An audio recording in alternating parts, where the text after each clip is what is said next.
देखिए दोस्तों, आज हम पढ़ेंगे विद्युत क्षेत्र। आज हम पढ़ेंगे विद्युत क्षेत्र, जिसे बोलते हैं हम इंग्लिश में इलेक्ट्रिक फील्ड। तो इलेक्ट्रिक फील्ड की थ्योरी और उसका गणितीय रूप किसने दिया, क्यों दिया, तो इसके बारे में हम समझते हैं। देखिए, इलेक्ट्रिक फील्ड जो कि आपके चैप्टर का नाम है, इस तक हम पहुंच चुके हैं क्योंकि हमने आवेश के बारे में बेसिक जानकारी जो है पूरी पढ़ ली है। पिछले वीडियोस में आप देख सकते हैं। तो जो हमारे माइकल फैराडे थे, उनके दिमाग में एक क्वेश्चन आया कि जब दो आवेश एक दूसरे के पास में आते हैं तो वो बिना स्पर्श किए एक दूसरे के ऊपर विद्युत बल आरोपित करते हैं। संभव हो सकता है जब दो वस्तुएं एक दूसरे के पास में जब तक आएगी नहीं, जब तक एक दूसरे को स्पर्श नहीं करेगी, तो वो एक दूसरे के ऊपर फोर्स कैसे लगा सकती है। तो उन्होंने सोचा कि इसका मतलब ये हुआ, कोई भी जो आवेश होता है वो अपने चारों ओर एक क्षेत्र विकसित करता है, अपने चारों ओर एक क्षेत्र विकसित करता है।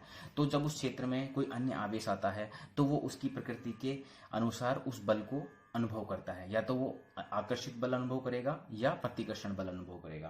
तो विद्युत क्षेत्र क्या होता है, इसकी डेफिनेशन ये होती है कि किसी विद्युत आवेश अथवा विद्युत आवेशों के निकायों के चारों ओर वह क्षेत्र जिसके अंतर्गत अन्य आवेशित कण अपनी प्रकृति के अनुसार आकर्षण अथवा प्रतिकर्षण बल को अनुभव करते हैं, वह क्षेत्र विद्युत क्षेत्र कहलाता है।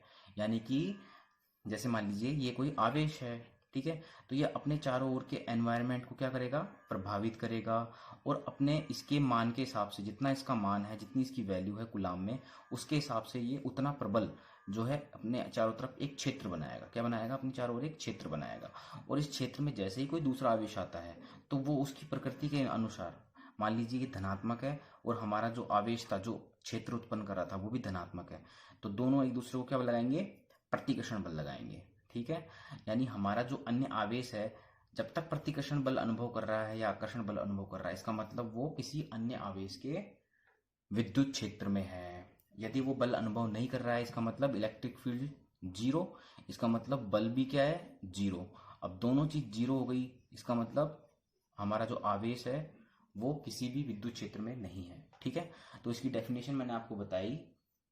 क्या बताई, विद्युत क्षेत्र की डेफिनेशन यही है जो मैंने आपको भी बताया है। यही आपको थ्योरी में लिखना है कि किसी विद्युत आवेश अथवा विद्युत आवेशों के निकायों के चारों ओर स्थित वह क्षेत्र जिसके अंतर्गत अन्य आवेशित कण अपनी प्रकृति के अनुसार आकर्षण अथवा प्रतिकर्षण बल अनुभव करते हैं, विद्युत क्षेत्र कहलाता है।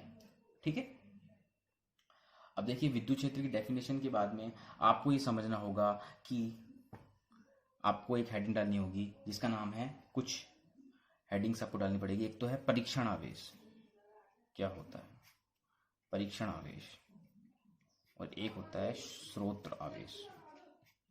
तो इनके बारे में समझिए। तो सबसे पहले बताता हूं मैं स्रोत आवेश क्या होता है। देखो, स्रोत आवेश वो होता है, स्रोत मतलब सोर्स, सोर्स ऑफ किसी चीज का सोर्स होता है ना।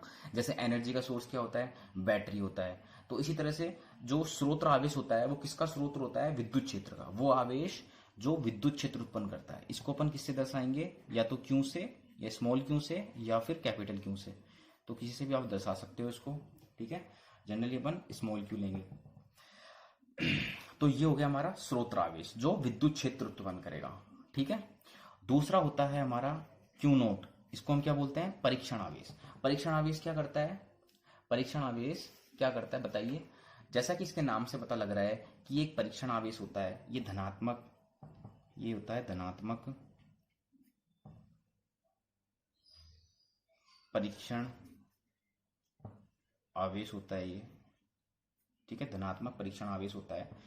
ठीक है, और इस ये बताता है कि जो हमारे क्यू आवेश ने, जो स्रोत आवेश ने कितना प्रबल विद्युत क्षेत्र उत्पन्न किया है। मतलब इसके द्वारा जो विद्युत क्षेत्र उत्पन्न किया जाता है ना स्रोत आवेश के द्वारा, उस क्षेत्र का परीक्षण करता है। ये क्या करता है, परीक्षण करता है कि उस पर कितना बल लग रहा है, कितना नहीं लग रहा है। तो ये इसलिए हम इसको क्यू नोट से दर्शाते हैं। और ये एक तरह का परीक्षण आवेश होता है। यानी जो हमारा परीक्षण आवेश होता है वह एक अत्यंत अल्प धन बिंदु आवेश है। कैसा है, बिल्कुल इसका मान बिल्कुल नगण्य जैसे होता है, नगण्य जैसा होता है। इसका खुद का कोई क्षेत्र नहीं होता।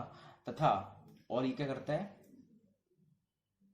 भैया, अगर इसका कोई क्षेत्र नहीं होगा तो ना ही ये बहुत कम बल लगाएगा और बहुत नगण्य जैसा बल लगाता है। नगण्य इसका क्षेत्र होता है हमारे क्यू नोट का, इसका ना ठीक है, मतलब टेंस टू जीरो होता है इसका इलेक्ट्रिक फील्ड, इसका फोर्स भी टेंस टू जीरो होता है लगभग, मतलब इसका अपन कोई क्षेत्र नहीं मानते हैं। तो जैसे ही जब इस क्यू के क्षेत्र में जब आता है, क्यू नोट रखते हैं जब इसको, तो ये क्या करता है, इसका खुद का कोई क्षेत्र नहीं होता, ना ये खुद इस पे बल आरोपित करता है, बहुत नगण्य बल होता है जो कि न के बराबर होता है। तो ये हमारा क्या होता है, परीक्षण आवेश। इस तरह का हम परीक्षण आवेश लेते हैं। ठीक है, अब बात आती है कि भैया जो हमारा विद्युत क्षेत्र होता है तो क्या हम उसको ऐसे दर्शाते हैं जैसे मैं लिख रहा हूँ। ये तो मैंने आपको समझाने के लिए डॉट डॉट लाइन बताई है। तो विद्युत क्षेत्र को हम कैसे दिखता है, विद्युत क्षेत्र दिखाई कैसे देता है क्षेत्र, तो इसको भी वजह हुआ है हमारे फैराडे नाम के जो माइकल माइकल फैराडे थे, उन्होंने बताया था कि विद्युत क्षेत्र को किसके द्वारा बताया जाता है, बल रेखाओं के द्वारा। बल रेखा, या इसका दूसरा नाम देखो, इसके बहुत सारे नाम है, बल रेखा भी बोलते हैं इसे, इसे क्षेत्र रेखा भी बोलते हैं, क्षेत्र रेखा, वक्र भी बोलते हैं इसे, वक्र रेखा। ठीक है, वक्र रेखा भी इसको जो है नाम दिया जाता है। इसके अलावा भी इसके बहुत सारे नाम हैं। तो अभी आपको जो है समझना है क्षेत्र रेखा के नाम से इसे समझिए। तो क्षेत्र रेखाओं द्वारा हम किसी भी विद्युत क्षेत्र को दर्शाते हैं, ठीक है, डायग्राम के हिसाब से। तो इसके बारे में हम डिटेल से थोड़ी देर बाद में पढ़ेंगे। बस आपको ध्यान रखना है कि जो हमारा जो विद्युत क्षेत्र होता है वो क्षेत्र रेखाएं द्वारा बताया जाता है। जैसे क्षेत्र रेखाएं इस तरह से होती है, ये क्षेत्र रेखाएं हैं, तो यहाँ पे प्लस क्यू रखा हुआ है, तो ये जो होंगी ना वो क्या होंगी, क्षेत्र रेखाएं होंगी। इस तरह से ये क्षेत्र रेखाएं होती है। ठीक है, अंदर भी आती हैं, अंदर की हो जाती हैं, आवेश के अंदर से निकलती हैं इस तरह से। तो इसको मैं थोड़ी देर बाद में बताऊंगा आपको। अभी आपको समझना है कि इसे किससे रिप्रेजेंट किया जाता है, क्षेत्र रेखाओं द्वारा रिप्रेजेंट किया जाता है। ठीक है, तो आपने अभी समझा विद्युत क्षेत्र क्या होता है। विद्युत क्षेत्र जो होता है क्या होता है, ये एक सदिश राशि होती है। कैसी राशि होती है, सदिश राशि होती है। ठीक है, इसको हम कैसे रिप्रेजेंट करते हैं, बल रेखाओं द्वारा रिप्रेजेंट करते हैं। और सदिश राशि होती है तो हम इसे लिखते हैं इलेक्ट्रिक ई के ऊपर सदिश लगा के आप लिख सकते हो। ठीक है, अब इसकी यूनिट क्या होगी, इसकी विमा क्या होगी, और इसे किस तरह से गणितीय रूप में प्रदर्शित किया जाएगा, वो हम थोड़ी देर में स्टार्ट करने वाले हैं। ठीक है, उसके बाद हमने पढ़ा स्रोत्रावेश। स्रोत्रावेश क्या होता है, स्रोत्रावेश होता है ऐसा आवेश जो, स्रोत्रावेश ये रहा, स्रोत्रावेश वो होता है जो हमारा विद्युत क्षेत्र उत्पन्न करता है। क्या करता है, विद्युत क्षेत्र को उत्पन्न करता है, उसे बोलते हैं स्रोत्रावेश। और परीक्षण आवेश क्या होता है, वह आवेश जो स्रोत आवेश द्वारा उत्पन्न की गई विद्युत क्षेत्र में परीक्षण के लिए रखा जाता है। ठीक है, और इसका जो विद्युत खुद का विद्युत क्षेत्र जो होता है, ये भी तो आवेश है, ये भी तो विद्युत क्षेत्र उत्पन्न करेगा, लेकिन जो इसका विद्युत क्षेत्र मानते हैं हम परीक्षण आवेश का, कैसा होता है, नगण्य होता है, और लगने वाला ये बल भी कम लगाता है, नगण्य होता है इसका मान। ठीक है, इसका मान भी नगण्य होता है और इसका विद्युत क्षेत्र भी नगण्य होता है, इसलिए क्या है, ये परीक्षण आवेश है। और कैसी प्रकृति होती है इसकी, धनात्मक। कैसी होती है, धनात्मक होता है, और ये बहुत ही अल्प होता है, अत्यंत अल्प होता है, अत्यंत अल्प मानते हैं, छोटा सा बिंदु आवेश की तरह, अत्यंत अल्प, क्योंकि हम प्रयोग कर रहे हैं तो प्रयोग में हमेशा यही कंडीशन लेनी होती है। अब विद्युत क्षेत्र को हम कैसे दर्शाएंगे, कैसे दिखेगा डायग्राम में, कैसे दिखेगा, किसके द्वारा दर्शाते हैं, बल रेखाओं द्वारा, जिनको हम क्षेत्र रेखा भी बोलते हैं, जिनको हम वक्र रेखा भी बोलते हैं। तो उसके 3 नाम है, ध्यान रखिएगा। ज्यादा उपयुक्त नाम इसका है क्षेत्र रेखा। क्षेत्र रेखा के नाम से ज्यादा आपको दिखाई देगा ये। ठीक है, अब देखिए जो हमारा अगला टॉपिक आता है उसको बोलते हैं विद्युत क्षेत्र का, विद्युत क्षेत्र का गणितीय निरूपण। अब देखिए विद्युत क्षेत्र का जो गणितीय निरूपण किया जाता है वो किसके द्वारा किया जाता है, विद्युत क्षेत्र की तीव्रता के द्वारा। विद्युत क्षेत्र की तीव्रता के द्वारा। तो विद्युत क्षेत्र की तीव्रता के द्वारा हम विद्युत क्षेत्र का क्या करते हैं, इसका निरूपण करते हैं। ठीक है, विद्युत क्षेत्र की तीव्रता क्या होती है, अब देखो आपको ध्यान रखने वाली बात यह है, अब ये ध्यान रखना कि विद्युत क्षेत्र इक्वल टू होता है विद्युत क्षेत्र, विद्युत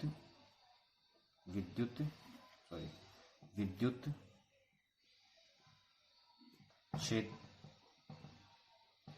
की तीव्रता, विद्युत क्षेत्र इक्वल टू होता है विद्युत क्षेत्र की तीव्रता के, ठीक है, इक्वल टू होता है ई सदिश। मैं ये बोलना चाह रहा हूं कि जो विद्युत क्षेत्र होता है ना, वो ही विद्युत क्षेत्र की तीव्रता, एक ही बात होती है, दोनों को ई से दर्शाते हैं। दोनों कैसी राशि होती है, सदिश राशि होती है, सदिश राशि। तो यहाँ पे मैंने लिख दिया है विद्युत क्षेत्र बोल दो चाहे विद्युत क्षेत्र की तीव्रता बोल दो, दोनों को ई से दर्शाते हैं। दोनों कैसी राशि होती है, सदिश राशि होती है। ठीक है, अब इनकी दिशा कैसे निकालेंगे, सदिश राशि होती है, देखिए दोनों की जो दिशा होती है, जो हमारे परीक्षण आवेश है, धनात्मक परीक्षण परीक्षण आवेश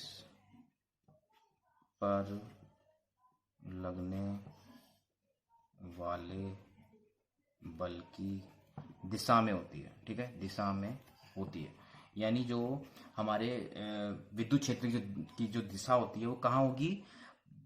जैसे हमारे स्रोत आवेश ने आवेश पैदा किया और पैदा करने के बाद में, उत्पन्न करने के बाद में हमारा परीक्षण आवेश वहाँ पे रखेंगे हम उसको किसी बिंदु पर, उस क्षेत्र के किसी बिंदु पर उसको रखेंगे। जब वो बल लगाएगा, ठीक है, उसके ऊपर फोर्स लगाएगा प्रतिकर्षण, तो क्या होगा, उसकी दिशा कहाँ होगी, जहाँ बल लग रहा है ना उसी दिशा में उसकी विद्युत क्षेत्र की या विद्युत क्षेत्र की तीव्रता की दिशा होगी। दोनों एक ही चीज़ है। ठीक है, ये चीज़ आपको समझ में आई। तो विद्युत क्षेत्र की आप डेफिनेशन अगर लिखना चाहो तो लिख सकते हो, विद्युत क्षेत्र की तीव्रता की, विद्युत क्षेत्र की तीव्रता, इसकी जो परिभाषा है, परिभाषा जो होती है, इसकी परिभाषा क्या होती है, तो परिभाषा इसकी ये होती है कि देखो, देखिए इसमें नॉर्मल परिभाषा है तो आप आराम से समझ सकते हो। तो विद्युत क्षेत्र की तीव्रता क्या होती है कि किसी बिंदु पर विद्युत क्षेत्र की तीव्रता उस बिंदु पर स्थित आवेश पर लगने वाले बल तथा आवेश के अनुपात के बराबर होती है। ठीक है, यानी कि देखिए मैं आपको बताता हूं, ये हमारा प्लस क्यू आवेश है। ठीक है, अब ये प्लस क्यू आवेश है, अपने चारों ओर एक क्षेत्र उत्पन्न करता है। ठीक है, इसने क्षेत्र उत्पन्न किया, okay, plus plus plus plus, ये क्षेत्र उसने अपने हिसाब से, अपनी प्रकृति के हिसाब से इसने उत्पन्न कर दिया। तो ये क्या है, हमारा स्रोत आवेश। कैसा आवेश है ये, स्रोत आवेश।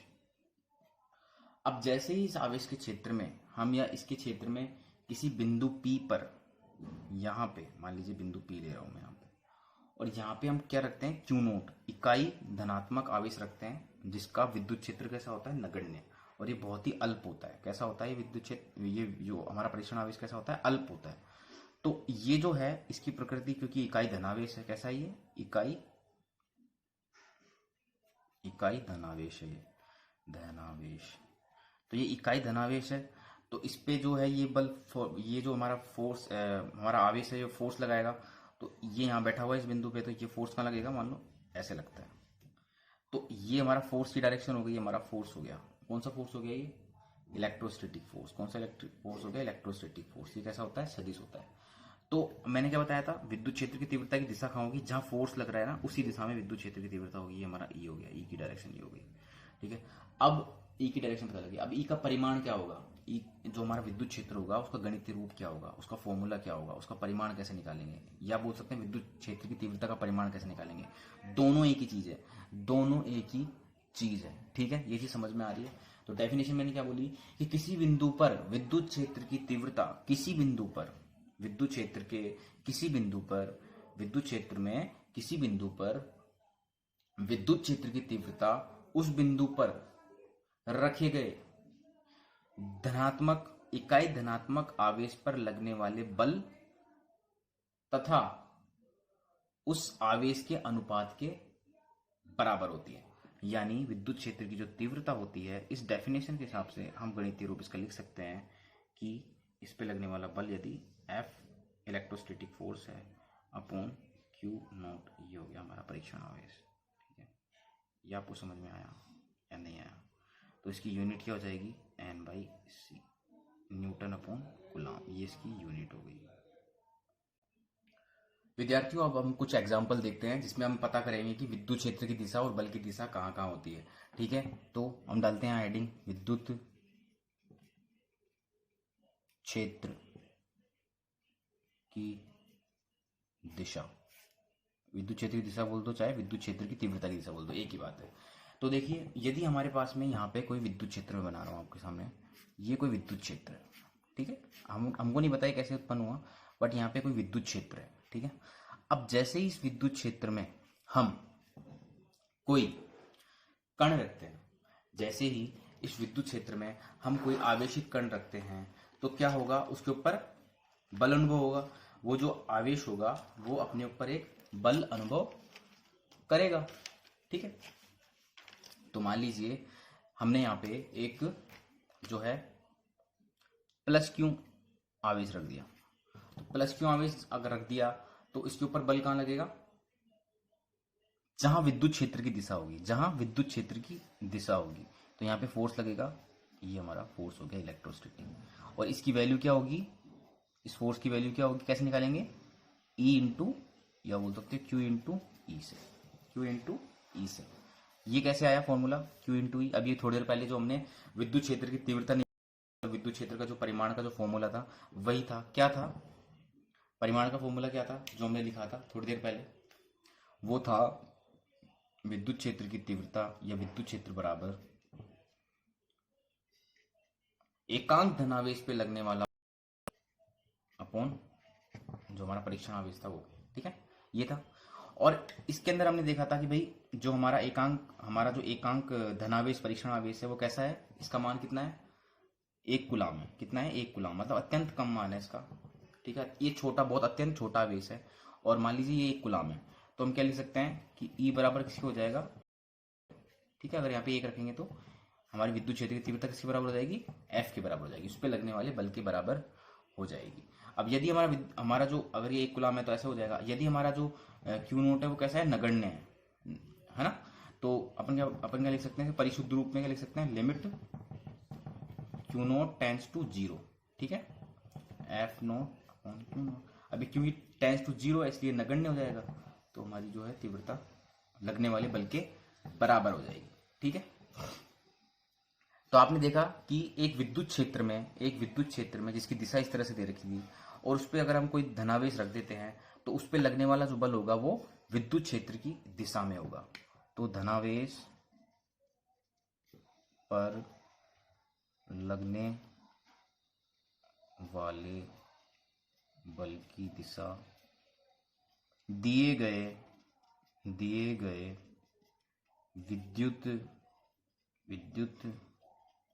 विद्युत क्षेत्र की दिशा में होगी।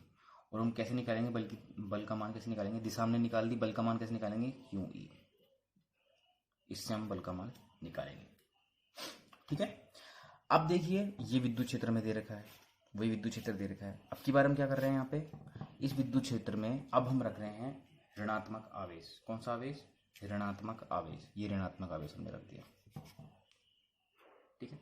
जैसे ही ऋणात्मक आवेश रखते हैं और विद्युत क्षेत्र की दिशा में बताया कि ये इस साइड है, तो इसके ऊपर जो लगने वाला बल होगा वो विद्युत क्षेत्र की दिशा से विपरीत दिशा में लगेगा, ठीक है। ये हमारा फोर्स होगा यहाँ पे की बार, ठीक है। तो इसका भी परिमाण कैसे निकालेंगे हम, इस बल का भी ये लिखेंगे F बराबर कितना होगा, माइनस का क्यू ई। माइनस क्यों लगाया, यदि हम इसके सापेक्ष देखें तो ये बल इसके विपरीत दिशा में लग रहा है, ये यहाँ पे माइनस लगाया है, ठीक है। तो ये हो गया हमारा जो है किस तरह से हम बल की दिशा देख पा रहे हैं, विद्युत क्षेत्र की दिशा दे रखी है तब। तो अब हम देखते हैं कि भाई एक्चुअल में होता क्या है जब हम किसी धनावेश को रखते हैं, ठीक है, और यहाँ पे अगर किसी ऋणावेश को रखें, देखिए ये अलग अलग रखे हुए हैं, पहले धनावेश को एक बारे में देखते हैं, ठीक है। ये अलग उसमें रखा हुआ, ये अलग। जब धनावेश की बात करें, धनावेश जब रखा होता है तो वो क्या करता है, अपने चारों तरफ विद्युत क्षेत्र उत्पन्न करता है। क्या उत्पन्न करता है, अपने चारों तरफ विद्युत क्षेत्र। तो उस समय विद्युत क्षेत्र की दिशा जो होती है वो कहाँ होती है, इसके बाहर की ओर होती है, इसके अंदर से निकलती है बाहर की ओर। कहाँ निकलती है, बाहर की ओर। त्रिज्यतः बाहर की ओर। कहाँ निकलती है, त्रिज्यतः बाहर की ओर।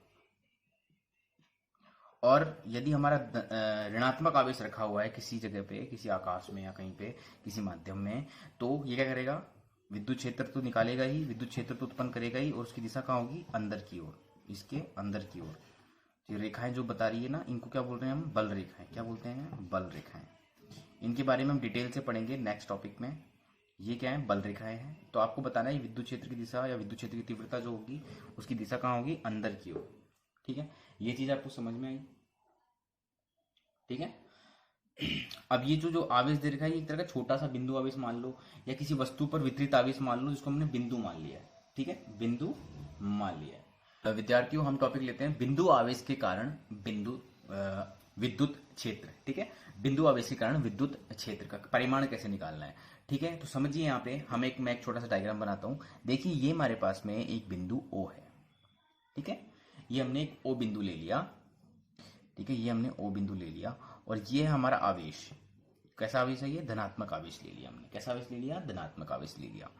अब इससे ये अपने चारों ओर विद्युत क्षेत्र उत्पन्न करेगा। तो उस विद्युत क्षेत्र में हमने एक बिंदु लिया जिसको हम बोल रहे हैं क्या, बिंदु P। ठीक है, अब इस बिंदु P, जो ये बिंदु P लिया है हमने, कितनी दूरी पे लिया है, ये लिया है हमने R दूरी पे। R दूरी पे हमने एक बिंदु P लिया। ठीक है, और उस बिंदु पर हमने क्या रखा, बिंदु P पर हमने क्या रखा, Q0, एक परीक्षण आवेश रख दिया। भाई विद्युत क्षेत्र निकालना है, विद्युत क्षेत्र की तीव्रता निकालनी है कि इस बिंदु पर हमें निकालना है कि विद्युत क्षेत्र की तीव्रता क्या होगी इस बिंदु P पर, इस क्षेत्र में। ठीक है, एक बिंदु आवेश के कारण। फिर ऐसे हम निकालेंगे बहुत सारे बिंदु आवेश के कारण। तो नेक्स्ट टॉपिक होगा हमारा बहु आवेशों के कारण विद्युत क्षेत्र की तीव्रता, जो परिणामी जो हमारा विद्युत क्षेत्र होगा ना, जिसमें हम लगाएंगे अध्यारोपण का सिद्धांत, जो हमने बलों में लगाया था, तो वैसा ही हम उसमें निकालेंगे। तो नेक्स्ट टॉपिक का इंट्रोडक्शन है। तो अभी तो इस टॉपिक पे ध्यान दीजिए आप कि हमने एक O बिंदु पे हमारा जो है स्रोत आवेश रखा, इसने विद्युत क्षेत्र उत्पन्न किया, और उस विद्युत क्षेत्र के किसी बिंदु पर हमने P पर एक बिंदु हमने जो है Q0 परीक्षण आवेश रखा, जो कि मूल बिंदु से, जहां पे हमारा आवेश रखा हुआ है, स्रोत आवेश रखा हुआ है, उससे ये R दूरी पर स्थित है, उससे ये R दूरी पर स्थित है। तो इसके ऊपर जो लगने वाला बल होगा, क्योंकि ये कैसा है, एकांक धनावेश। कैसा है ये, एकांक धनावेश। धनावेश कैसा आवेश है, परीक्षण आवेश है, धनात्मक परीक्षण आवेश है। ठीक है, तो इसके ऊपर जो लगने वाला बल होगा वो क्या होगा, ये इसके ऊपर बल लगेगा, इस दिशा में लगेगा, क्योंकि जो बल लगेगा वो उसी के अनुदिश, उसी लाइन के अनुदिश लगता है। ठीक है, कूलाम के नियम में पढ़ा था ना कि दो आवेशों को मिलाने वाली रेखा के अनुदिश प्रतिकर्षण बल लगता है। तो हमने इस लाइन के अनुदिश बल लगा दिया। प्रतिकर्षण बल लगेगा मतलब बाहर की ओर लगेगा, इसको दूर भेजेगा, ये धक्का लगाएगा इसके। ठीक है, ये हमारा बल हो गया। अब हमने पढ़ा है कि धनात्मक आवेश के ऊपर जहां जिस दिशा में बल लगता है, मतलब जहां क्षेत्र की दिशा होगी, जहां बल की दिशा होगी वही क्षेत्र की दिशा होगी, यानी विद्युत क्षेत्र की दिशा भी किस दिशा में होगी, इसी दिशा में होगी। तो आप लिख सकते हो विद्युत क्षेत्र या विद्युत क्षेत्र की तीव्रता जो है उसकी दिशा भी इसी दिशा में होगी। ठीक है, और हमारा जो स्थिति सदिश होगा, ठीक है, हमारा जो बल का जो स्थिति सदिश होगा, जो बल की दिशा बताएगा, वो भी इस दिशा में होगा। वो क्या होगा, आर कैप। यदि ये आर सदिश है, जो स्थिति सदिश है, ठीक है, तो हमारा बल की स्थिति बताने के लिए, दिशा बताने के लिए हमने क्या ले रहे हैं, आर कैप ले रहे हैं, जो इस दिशा में होगा। ठीक है, तो ये हमें इस तरह से डायग्राम बनाना है। अब हम क्या करेंगे, अब हम लिखेंगे कि आवेश जो हमारा धनात्मक आवेश है उसके कारण बिंदु P पर स्थित धनात्मक परीक्षण आवेश जो है Q0 है, उस पर बल है, वो कूलाम के नियम से हम लिखेंगे। किस पे लिखेंगे, किसके नियम से, कूलाम के नियम से। तो यहाँ लिखिए कूलाम के नियम से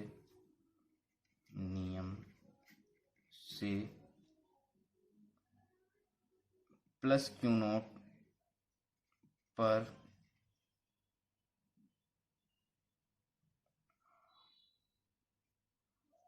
प्लस Q के कारण लगने वाले विद्युत बल F का परिमाण निकालते हैं। ठीक है, तो कूलाम के नियम से क्या होता है, F की वैल्यू क्या होगी, F इक्वल्स टू दोनों आवेशों का गुणनफल, तो K small k Q0 upon दोनों के मध्य की दूरी का स्क्वायर R स्क्वायर, और बल की दिशा R कैप जो हमने बताई थी इस दिशा में है, तो हमारी जो बल की दिशा बता रहा है ना। ठीक है, ये हो गया। अब आपको क्या करना है, कि हमने क्या किया, ये बल क्यों निकाला है, क्योंकि हमें पता है विद्युत क्षेत्र की जो तीव्रता होती है वो क्या होती है, धनात्मक एकांक धनात्मक आवेश पर लगने वाले बल तथा उस आवेश और उस धनात्मक आवेश जो होता है, उन दोनों का जो अनुपात होता है वो हमारी विद्युत क्षेत्र की तीव्रता के बराबर होता है। तो हमने ऐसा ही किया, सबसे पहले बल की वैल्यू निकाल ली। अब हम जानते हैं विद्युत क्षेत्र जो होता है E इक्वल्स टू विद्युत क्षेत्र या विद्युत क्षेत्र की तीव्रता, विद्युत क्षेत्र की विद्युत लिख सकते हैं विद्युत क्षेत्र की तीव्रता E इक्वस टू क्या लिखोगे, ये हमारा लगने वाला बल और परीक्षण आवेश Q नोट। ठीक है, अब इसको अब यहाँ पे जो है इक्वेशन नंबर 1 जो है उससे हम ले देखेंगे, इक्वेशन नंबर 1 से यहाँ पे फोर्स की वैल्यू अपन रख सकते हैं इक्वेशन नंबर 1 से, क्या है K Q नॉट Q, ठीक है, अपॉन R स्क्वायर, और हमारा जो ये ऊपर जाएगा ये हो जाएगा 1/Q नॉट। ठीक है, इसको यहाँ ले सकते हैं डॉट, और ये हमारी दिशा साथ में चलेगी आर कैप। ठीक है, अब हम क्या लिख सकते हैं इसको, E इक्वस टू, ये भी इक्वस टू ही है, E इक्वस टू लिख दिया। अब लिखेंगे E इक्वस टू, अब देखिए ये कैसा है, धनात्मक इकाई एकांक धनात्मक आवेश है। ठीक है, तो ये नगण्य बोल सकते हो, या बोल सकते हो उसकी जो वैल्यू है वो कैसी है 1 है। ठीक है, नगण्य बोल सकते हो, लिमिट टेंस टू 0 होता है ना, जो हमारा Q नोट होता है वो टेंस टू क्या होता है 0 होता है, लिमिट टेंस टू 0 होती है इसमें। तो इसको आप 0 कर दो, 0 नहीं कर सकते इसको, आप 0 कर दोगे तो सब बराबर हो जाएगा, काम खराब हो जाएगा, पूरा डेरिवेशन गलत हो जाएगा। तो ये अब नेगलेक्ट कर रहे हैं, इसकी वैल्यू क्या कर रहे हैं अपन, नेगलेक्ट कर रहे हैं, इसकी वैल्यू क्या कर रहे हैं अपन, नेगलेक्ट कर रहे हैं। तो नेगलेक्ट जब इसकी वैल्यू करेंगे तो हमारे पास में क्या बचेगा, ऊपर से भी नेगलेक्ट हो जाएगी वैल्यू, या बोल सकते हो इसकी वैल्यू कितनी है 1 कूलाम के बराबर है, तो एकांक है ना, एकांक धनावेश है, तो ऊपर क्या बचेगा कि 1 रखोगे तो मल्टीप्लाई करोगे तो यही आएगा, अपॉन इधर 1 1 से कट जाएगा, तो ये हो गया R स्क्वायर, और ये बचेगा R कैप। ठीक है, अब देखिए यहां से K चल रहा है, तो इसको आप खोल लीजिए, इसकी वैल्यू को भी 1/4 पाई, 1/4 पाई। अब ये निर्वात में रखा हुआ है, कैसा है ये निर्वात में रखा हुआ है, तो आवेश हम ले रहे हैं एप्सिलॉन नॉट ले रहे हैं ना, इसका मतलब माध्यम की विद्युतशीलता कौन से माध्यम की विद्युतशीलता है, ये निर्वात की विद्युतशीलता। तो निर्वात में ले रहे हैं तो निर्वात की विद्युतशीलता आएगी किसके फॉर्मूले में, K के फॉर्मूले में, स्मॉल k के फॉर्मूले में, किसके फॉर्मूले में, स्मॉल k के फॉर्मूले में, ये स्मॉल k है। ठीक है, तो ये अपने लिख दी, अब लिख दो, बचा क्या Q अपॉन R स्क्वायर, और ये हो गया R कैप। तो ये आ गया हमारा, क्या आ गया हमारा, इक्वेशन नंबर 2 आ गया, इक्वेशन नंबर क्या आ गया 2। ठीक है, अब देखिए यदि बिंदु P पर विद्युत क्षेत्र की जो दिशा होगी वो क्या होगी, OP की ओर इंकित होगी। विद्युत क्षेत्र की दिशा कहाँ होगी, OP की दिशा में आ रही ना विद्युत क्षेत्र की दिशा। ठीक है, यदि मान लीजिए हमारा जो धनात्मक आवेश है यदि ये नेगेटिव होता तो क्या होता, मान लीजिए ये तो देखो हमारा फॉर्मूला फाइनल फॉर्मूला आ चुका है। ठीक है, यही हमारा क्या है फॉर्मूला है जो निकालना चाह रहे थे हम, ये हमारा डेरिवेशन खत्म हो गया। हम क्या चाह रहे थे कि यदि मान लीजिए माइनस क्यों है, और यहाँ पे इससे इसने अपने आसपास एक विद्युत क्षेत्र उत्पन्न किया, उस विद्युत क्षेत्र में हमने एक बिंदु P लिया। ठीक है, ये बिंदु P ले लिया, ये O बिंदु पर है, और इसके ऊपर हमने एक धनात्मक जो है परीक्षण आवेश रखा। तो अब जो बल लगेगा वो कहाँ लगेगा, अंदर की ओर लगेगा। ठीक है, बल कहाँ लगेगा, अंदर की ओर लगेगा, तो मतलब विपरीत दिशा में बल लगेगा। ठीक है, अब विपरीत दिशा में जब बल लगेगा तो आपको पता होगा कि विद्युत क्षेत्र की दिशा कैसी हो जाएगी, विपरीत हो जाएगी। विद्युत क्षेत्र की दिशा कैसी हो जाएगी, विपरीत हो जाएगी। तो अब हम क्या लिखेंगे, E का फॉर्मूला क्या हो जाएगा, चेंज हो जाएगा। तो E बराबर 1 साइन चेंज हो जाएगा, परिमाण तो हो जाएगा 4 पाई एप्सिलॉन नॉट, ठीक है, Q अपॉन R स्क्वायर, इस पर माइनस के R कैप हो जाएगा, माइनस के R कैप। लगने वाला बल चेंज हुआ तो विद्युत क्षेत्र की दिशा भी चेंज हो जाएगी, क्योंकि बल भी चेंज हो रहा है ना।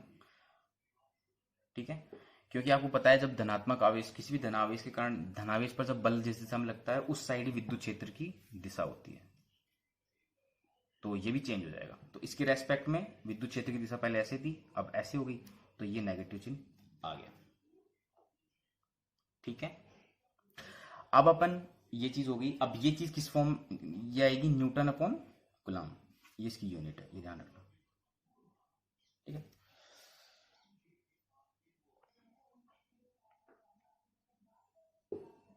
अब देखिए हमारे जो फॉर्मूले निकाले हमने, एक तो निकाला हमारा जो फॉर्मूला था E=1/, ये तो नेगेटिव अगर हम लेते हैं, ऋणात्मक आवेश लेते हैं तो विद्युत क्षेत्र की दिशा चेंज हो जाएगी, बल की दिशा चेंज हो जाएगी, तो विद्युत क्षेत्र की दिशा चेंज हो जाएगी, तो हमने यहाँ पे माइनस ले लिया। अब हमारा जो फॉर्मूला है वो क्या है, विद्युत क्षेत्र बराबर 1/4 pi epsilon not Q upon R square ये हो गया आर कैप। अब देखिए नीचे क्या है, दूरी का स्क्वायर, यानी हमारी जो विद्युत क्षेत्र होता है, हमारा जो विद्युत क्षेत्र होता है वो किसकी व्युत्क्रमानुपाती होता है, उन दोनों आवेशों को, स्रोत आवेश और परीक्षण आवेश के मध्य की दूरी के वर्ग के व्युत्क्रमानुपाती होता है। इसका मतलब मैंने कल बताया था कि जब भी हम अनुपाती से लेते हैं राशि को, तो क्या होता है, इसकी वैल्यू जब बढ़ेगी तो विद्युत क्षेत्र की तीव्रता क्या होती जाएगी, कम हो जाएगी। किस पे कम हो जाएगी, उस बिंदु P के ऊपर। मतलब जो हमारा परीक्षण आवेश Q नोट था, जो बिंदु P पे रखा हुआ था, यदि इसके ऊपर हमने इसकी तीव्रता कम करनी है, इसका विद्युत क्षेत्र की तीव्रता यदि हमें कम करनी है, तो हम इसे क्या करेंगे, स्रोत आवेश जो होता है उससे दूर ले जाएंगे, और दूर ले जाएंगे तो आर की वैल्यू क्या होती जाएगी, बढ़ती जाएगी। इनके मध्य की दूरी अगर बढ़ाते जाएंगे, आर की वैल्यू बढ़ती जाएगी, तो हमारा जो व्युत्क्रमानुपाती होता है इसके किसके, विद्युत क्षेत्र की तीव्रता के, इसलिए हमारा विद्युत क्षेत्र की तीव्रता भी कम होती जाएगी। मतलब इसके ऊपर जो लगने वाला जो फोर्स होगा वो कम होता जाएगा। ठीक है, ये चीज समझ में आई। तो इसके लिए जो हम ग्राफ देखते हैं वो क्या आता है, ग्राफ देखिए इसका, वो कुछ इस तरह से आता है। आर और ई के बीच में जो ग्राफ आता है वो कुछ इस तरह से आता है। अगर आप दूरी बढ़ाओगे तो फिर हमारे विद्युत क्षेत्र की तीव्रता जो होगी वो क्या होती जाएगी, कम होती जाएगी। ठीक है, अब देखिए हम बात कर लेते हैं। ठीक है, देखिए विद्यार्थियों, अब मैं क्या कर रहा हूँ कि जो हमने जो स्थिर बिंदु आवेश लिए थे, दो आवेश लिए थे, एक तो प्लस क्यों लिया था, एक तो प्लस क्यों लिया था, कैपिटल क्यों, और एक लिया था अपने क्यू नोट, धनात्मक आवेश। ये दो आवेश हमने लिए थे। तो हमने ये किस में लिए थे, पहले निर्वात में लिए थे। तो तब हमारे पास में फॉर्मूला क्या आ रहा था, E electric field equals to 1/4 pi epsilon nought, क्या आ रहा था, एप्सिलॉन नॉट लिया था हमने यहाँ पे। ठीक है, और आगे क्या था, capital Q upon R square, और ये था हमारा आर कैप N/c। लेकिन अब हम क्या कर रहे हैं, दोनों आवेशों को, दोनों प्लस क्यू और प्लस क्यू नोट को किस में ले रहे हैं, किसी माध्यम में, किसी अन्य माध्यम में ले रहे हैं जिसका परावैद्युतांक है, इसका क्या है, कुछ परावैद्युतांक है, तो किसी माध्यम में ले रहे हैं हम इसे। अब ये किसी माध्यम में ले रहे हैं तो उस माध्यम का परावैद्युतांक जो है हमें याद होना चाहिए। हम जो भी निर्वात के अलावा हम जो भी माध्यम लेते हैं, देखिए अगर सुचालक माध्यम लेंगे, सुचालक माध्यम में अगर हम दोनों को लेंगे तो क्या होगा, बल क्या होता है वहां पे, जीरो होता है। हमने बताया था, प्रूफ किया था कि कैसे बल जीरो होता है, कैसे बल जीरो होता है, ये हमने प्रूफ किया था। लेकिन अभी अब कौन सा ले रहे हैं हम, किसी कोई अन्य माध्यम ले रहे हैं। ठीक है, उस माध्यम का क्या होता है, परावैद्युतांक होता है। आपको पता है कि भाई हमने पढ़ा था कि वायु का, जैसे हमने पढ़ा था कांच का परावैद्युतांक कैपिटल के बोलते हैं कप्पा, या इसको बोल सकते हो एप्सिलॉन आर। ठीक है, कितना था, 5/10 होता है ना, 5/10 होता है। तो इसी तरह से हम अब सुचालक माध्यम में यदि हम लेते तो बल्ब जीरो हो जाता, तो इलेक्ट्रिक फील्ड भी क्या हो जाता, जीरो हो जाता। तो यहाँ तो हम कैलकुलेट कर ही नहीं पाएंगे, सब जीरो हो जाएगा। और हमने ड्राइव पिछली क्लास में हमने इसे बताया था भी कैसे होता है जीरो।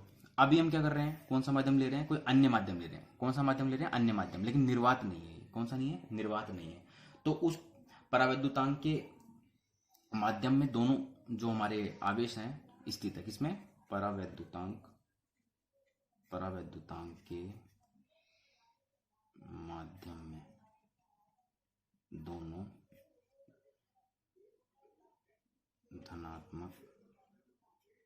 धनात्मक ही है, बिंदु आवेश स्थित हैं। ठीक है, ये चीज समझ रहे हो आप। और हमारा जो परावैद्युतांक होता है उसको हम क्या, किससे दर्शाते हैं, कैपिटल के से बोल दो चाहे एप्सिलॉन आर से बोल दो। ठीक है, तो हमारा इलेक्ट्रिक फील्ड क्या हो जाएगा उस टाइम पे, माध्यम में, मीडियम में, 1/4 पाई। ठीक है, एप्सिलॉन, ये क्या है, माध्यम की विद्युतशीलता, क्या बोलते हैं इसे, माध्यम की विद्युतशीलता, या इसको अपन ने एक नाम और बताया था, क्या था, निरपेक्ष विद्युतशीलता। क्या लेते हैं यहाँ पे, निरपेक्ष विद्युतशीलता। ठीक है, अब आगे वही Q/R² आर कैप। ठीक है, अब देखिए आपको ये पता है कि निरपेक्ष विद्युतशीलता निकालने के लिए हमें क्या पता होना चाहिए, माध्यम का परावैद्युतांक। यदि आपको एप्सिलॉन निकालना है तो माध्यम का परावैद्युतांक पता होना चाहिए। तो परावैद्युतांक की फॉर्म में इसका फॉर्मूला क्या हो जाएगा, एप्सिलॉन आर आपने निकाला था, क्या होता है, epsilon R dot epsilon not, या इसको आप ऐसे लिख सकते हो, कप्पा डॉट एप्सिलॉन नॉट। इसको कैपिटल के नहीं बोलते, इसको बोलते हैं कप्पा। कप्पा से आपको उसको दर्शाना है, बोलना है। तो अब यहाँ पे क्या लिखोगे, epsilon R dot epsilon not किसके बराबर है, एप्सिलॉन के। ये तो क्या होती थी एप्सिलॉन आर, परावैद्युतांक बोलते थे इसको, और क्या बोलते थे, आपेक्षिक विद्युतशीलता। क्या बोलते थे, आपेक्षिक विद्युतशीलता। ठीक है। एप्सिलॉन नॉट क्या होता था, निर्वात की विद्युतशीलता, निर्वात की विद्युतशीलता। और ये होती थी माध्यम की विद्युतशीलता। क्या होती थी, माध्यम की विद्युतशीलता,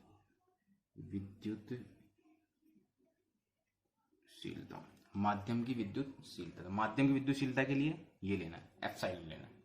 या क्या बोलते थे इसको हम, निरपेक्ष विद्युतशीलता। दूसरा नाम क्या है इसका, निरपेक्ष विद्युतशीलता। देखिए नाम आपको मैं याद करवा रहा हूं ताकि एग्जाम में कोई कंफ्यूजन ना रहे किसको क्या बोलते हैं। एक के 2 नाम है, एक के 3 नाम है, तो दोनों तीनों के नाम आपको पता होने चाहिए। ठीक है। आगे आता है, इस फॉर्मूले को कंप्लीट करते हैं, Q upon R square R cap.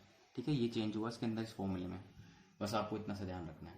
ठीक है। तो परावैद्युतांक माध्यम में विद्युत क्षेत्र की तीव्रता का मान, निर्वात में तीव्रता, निर्वात में जो तीव्रता होती है उससे क्या होता है, ई आर गुना कम होता है। कितना गुना कम होता है, ई आर गुना कम होता है, क्योंकि एप्सिलॉन नॉट को किससे गुना कर दिया हमने, ई आर से, तो कितना गुना कम हो जाएगा, ई आर गुना। ठीक है।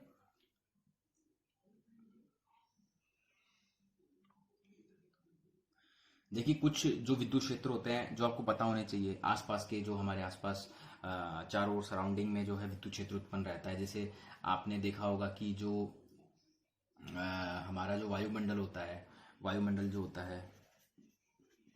होता है ना, उसका जो विद्युत क्षेत्र होता है वो आपको पता होना चाहिए। कितना होता है वायुमंडल का विद्युत क्षेत्र, जो कैलकुलेट किया गया है साइंटिस्टों के द्वारा, वो क्या है, 100 न्यूटन बाई कूलम।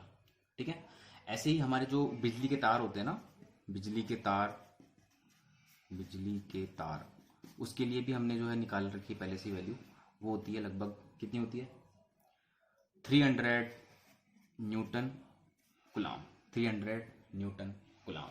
ठीक है, ये आपको पता होना चाहिए ऐसे ही नॉलेज के लिए। देखिए अब हमारा जो टॉपिक आता है वो आता है आवेशों के निकाय के कारण विद्युत क्षेत्र। तो कैसे निकालेंगे हम परिणामी विद्युत क्षेत्र, तो हम देखते हैं। टॉपिक का नाम डालिए, आवेशों के, टॉपिक है आवेशों के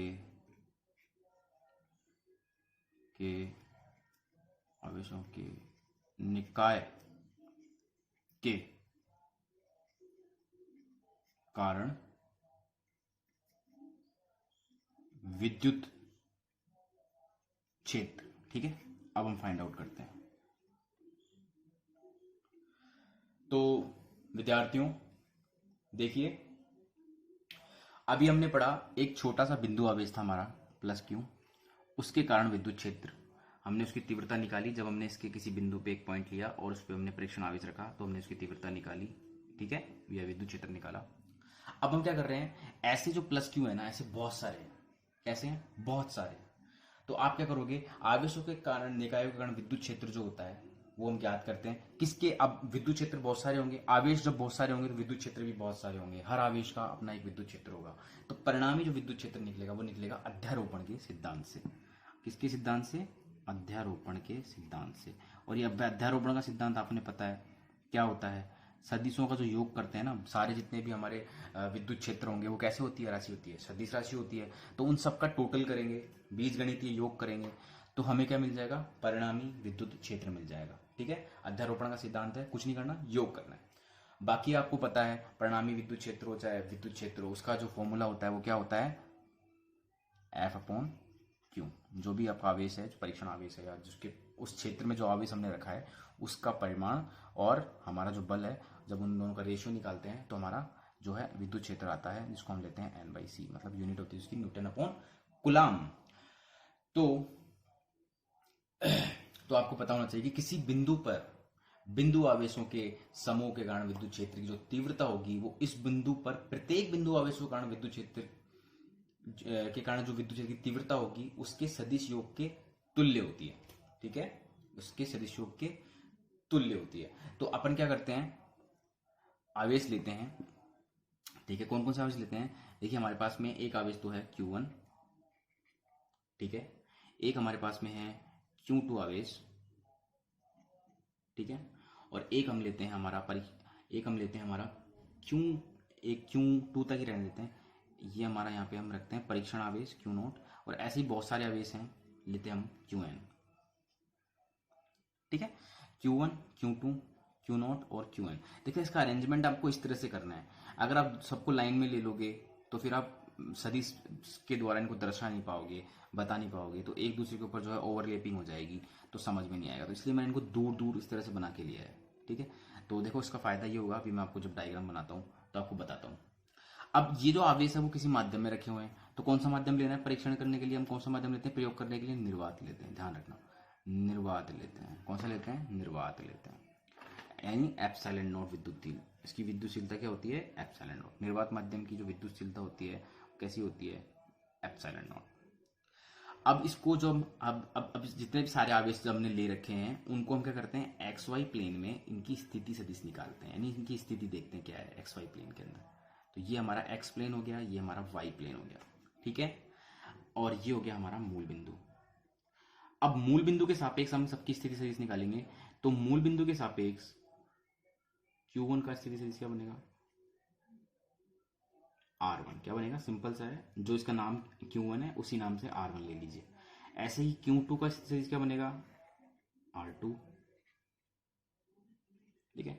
ऐसे ही Q0 का क्या बन जाएगा, थोड़ा सा नीचे लिखना है इसको, R0। ऐसे ही Qn का, ऐसे बनते जाएंगे जितने भी सारे होंगे, ठीक है। जितने सारे भी होंगे उन सबके बनते जाएंगे इस तरह से स्थिति सदिश, ठीक है। अब मैं रेड पेन यूज करता हूँ हाईलाइट करने के लिए। अब देखिए ये हमारा परीक्षण आवेश है, इसके ऊपर फोकस कीजिए। अब देखिए इसके ऊपर जो है ये भी बल लगाएगा, ये भी बल लगाएगा, ये बल कल पढ़ा था मैंने। तो देखिए इस Q1 की Q2 से सीधी दूरी क्या होगी, विस्थापन दूरी क्या होगी, ये होगी। अब ये इसके ऊपर फोर्स, इसका एक विद्युत क्षेत्र बनेगा, इसका भी विद्युत क्षेत्र बनेगा, इसका तो नगण्य मान लेते हैं, एक मान लेते हैं। और ये हो गया एकांक है, ये तो एकांक धनावेश है। और ऐसे ही बहुत सारे जितने भी होंगे इन सबका विद्युत क्षेत्र बनेगा। अब विद्युत क्षेत्र बनेगा तो ये इनके विद्युत क्षेत्र में रखा हुआ है, तो ये इनके ऊपर क्या लगाएंगे, फोर्स। तो विद्युत क्षेत्र में अगर ये है तो फोर्स अनुभव करेगा कि नहीं करेगा, तो इन दोनों को मिलाने वाली रेखा के अनुदिश फोर्स लगेगा। ये आपको समझ में आई बात, सिंपल बात है। एफ कितना फोर्स लगाएगा, ये एफ। और विद्युत क्षेत्र की तीव्रता भी उसी दिशा में होगी, ठीक है। तो हम फोर्स नहीं लिखते हैं, हम यहाँ पे लिखेंगे विद्युत क्षेत्र की तीव्रता। यानी E1 अगर ये मैं ये लिख रहा हूँ, E1 यदि मैं लिख रहा हूँ, इसका मतलब ये है कि Q0 पे कौन फोर्स लगा रहा है, Q0 का जो परिणामी जो विद्युत क्षेत्र आ रहा है, तीव्रता आ रही है, वो इसकी दिशा किस साइड आ रही है, इस साइड आ रही है, बल की दिशा में आ रही है। बल भी इस साइड लगेगा, ध्यान रखना, जो बल होगा वो इसी साइड लगेगा, बल भी F01, याद है F01 जब निकाला था हमने। अब देखिए इसी तरह से Q0 का जो हमारा जो बल फोर्स जो होगा, हमारी विद्युत क्षेत्र की तीव्रता होगी, जो इस बिंदु पे कहाँ लगेगी, उसकी दिशा क्या होगी, इसको मिलाने रेखा के अनुदिशी होगी, ये होगी E2। ऐसे ही Qn की भी हो जाएगी En। अब बल की दिशा बतानी है तो बताओ बल की दिशा कहाँ होगी, विद्युत क्षेत्र की धनात्मक है, तो धनात्मक की हमेशा बल की दिशा कहाँ होती है, जिस दिशा में विद्युत क्षेत्र होता है उस दिशा में होती है, हमने पढ़ा है ना। ये हो गया En, ठीक है। अब देखिए यहाँ पे जितनी भी चीजें हैं उन सबको आपको यदि थ्योरी लिखनी है इसकी, तो आराम से लिख सकते हो कि भाई हमने जो है ले रखा है, यदि लिख दीजिए Q1 Q2 ऐसे लेते लेते लेते Qn तक, ठीक है। ये सारे क्या है, बिंदु आवेश है। कैसे आवेश है, बिंदु आवेश। बिंदु आवेशों के कारण, बिंदु आवेशों के कारण बिंदु P पर विद्युत क्षेत्र, ठीक है। बिंदु P पर विद्युत क्षेत्र की तीव्रताएं हमने दर्शा रखी हैं। कहाँ दर्शा रखी हैं, E1 E2 En है, क्रमशः लिख सकते हो आप इसको, क्योंकि हर की इसके कारण इसके कारण इसके कारण क्रमशः है। क्या क्या है, E1 E2 और से लेके ऐसे बहुत सारी होती जाएगी En तक, ठीक है। तो इन सभी आवेशों के कारण, यानी n आवेश हैं, बहुत सारे आवेश है ना, तो तो n आवेशों के कारण या n आवेशों के निकाय कारण बोल सकते हो। तो n आवेशों के कारण बिंदु P पर परिणामी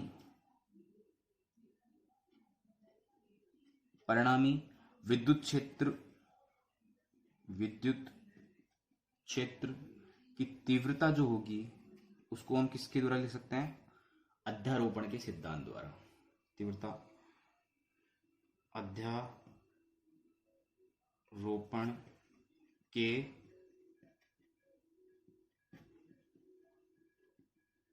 से लिख सकते हैं। तो क्या लिखेंगे? परिणामी को हम दर्शाएंगे इससे, यह है ई परिणामी विद्युत क्षेत्र की तीव्रता इक्वल्स टू क्या होता है अध्यारोपण के सिद्धांत? सभी जितने भी हमारे विद्युत तीव्रता के जितने भी हमारे वेक्टर है ना, उन सबका योग कर दो, E1 E2 से लेके प्लस En। ठीक है, ये लिख दिया। अब देखिए E1 की वैल्यू क्या होगी, अब आपको फॉर्मूला पता है, उससे लिखेंगे अपन। फॉर्मूला है F/Q से। ठीक है, इधर थोड़ा सा मैं लिख देता हूँ साइड में, F/Q। ठीक है, अब ये निकालना अपन को ई परिणामी, क्या हो जाएगा? 1/4 पाई। ठीक है, माध्यम कौन सा है? निर्वात है, एप्सिलॉन नॉट। तुरंत एप्सिलॉन नॉट लिखो। Q1, पहले Q1 के लिए, E1 है ना Q1 के लिए, तो Q1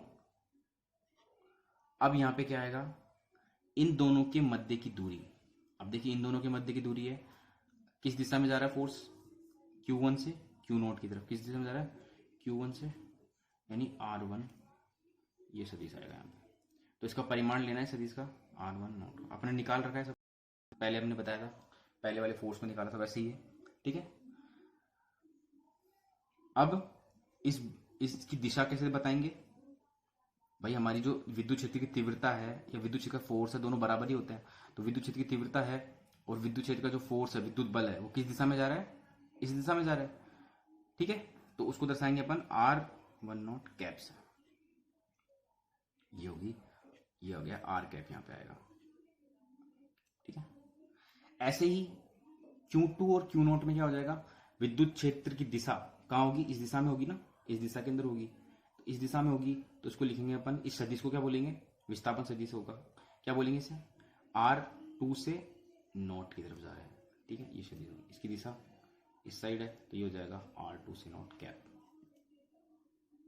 तो जब लिखोगे plus 1/4 pi epsilon not Q2 upon R2 not का होल स्क्वायर, इसके परिमाण, सदिश के परिमाण का स्क्वायर ही लेते हैं। हाँ, कैप। तो ऐसे करते करते लिखते जाओगे, कहां तक लिखोगे? n तक। 1/4 pi epsilon naught Qn upon, इसके लिए क्या हो जाएगी? Qn, यानी इधर से इधर जा रहे हैं, यानी Rn से नॉट की तरफ जा रहे हैं। ठीक है, तो ये हो जाएगी, इस सदिश का परिमाण लेंगे तो क्या लेंगे? परिमाण कैसे लेते हैं सदिश का? ऐसे लेते हैं परिमाण, स्क्वायर Rn नॉट का कैप। ये आपको समझ में आया कि नहीं आया? अब ये जो एक्सप्रेशन है, इसको आपको हमेशा दिमाग में रखना है, क्योंकि हम अभी इससे नेक्स्ट स्टेप में लेते हैं। नेक्स्ट स्टेप बताते हैं क्या होगा इसका। देखिए इतना लिख दिया। अब हमारे पास में आपको दिख रहा होगा, ये जो दे रखी है दिशा, दे रखी है, ये जो एकांक सदिश दे रखा है, किसका सदिश है? एकांक सदिश। ये किसका सदिश है? ये एकांक सदिश है, इसका सदिश। यानी कि हम इस एकांक सदिश को प्राप्त करने के लिए इसका जो वैल्यू निकालेंगे तो क्या होगा? सॉरी, ये एकांक सदिश है, तो इसको अगर हम प्राप्त करना चाहते हैं, किसी सदिश का एकांक सदिश बनाते हैं, कैसे मिलता है? उस सदिश, वो सदिश जो है और अपॉन इसका परिमाण।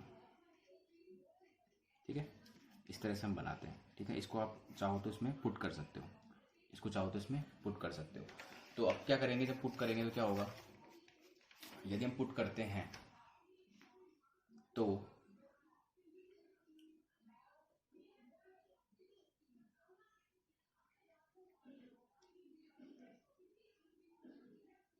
1/4 पाई एप्सिलॉन नॉट, ये हो जाएगा Q1 अपॉन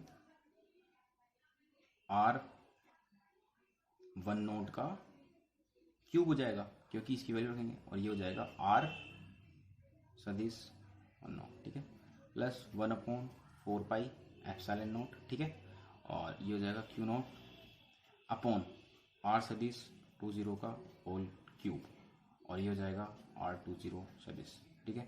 ऐसे ही जाते जाते जाते plus 1/4 pi epsilon naught QN upon N naught का होल क्यूब डॉट R सदिश एन नॉट। तो ये आपको समझ में आया कैसे आया? जब आप इसको इससे मल्टीप्लाई करोगे स्क्वायर से, तो ये क्या बन जाएगा, क्यूब बन जाएगा, ठीक है, और ऊपर सदिश बचेगा, वो तो है ही, ये गुणा में आ गया इसके, ठीक है। तो ये चीज़ अपने सॉल्व की, और हम इसको लिख सकते हैं इतने बड़े फॉर्मूले को छोटे रूप में क्या लिख सकते हैं, 1/4 पाई एप्सिलॉन नॉट को कॉमन निकाल के, और इसमें इस सबका जो है total i equals to n, i 1 से लेके n तक जारी है यहाँ पे, तो ये हो जाएगा QI अपॉन RI नॉट का क्यूब, ठीक है, या R नॉट I का क्यूब भी लिख सकते हो, ठीक है, और इसको लिखोगे आप R नॉट I का सदिश, इस तरह से आप इसको लिख सकते हो। तो ये हो गया, सॉरी I यहाँ पे आएगा, नॉट यहाँ पे आएगा, I का नॉट। तो ये हमारा आ गया फॉर्मूला N/C।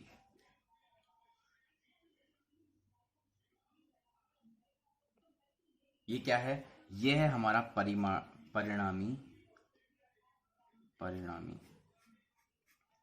विद्युत क्षेत्र की तीव्रता बोल दो चाहे विद्युत क्षेत्र बोल दो, एक ही बात है, विद्युत क्षेत्र, ठीक है। तो अब हम लेते हैं हमारा नेक्स्ट टॉपिक, वो है बल रेखाएं। तो आप तैयार हो जाइए उसके लिए।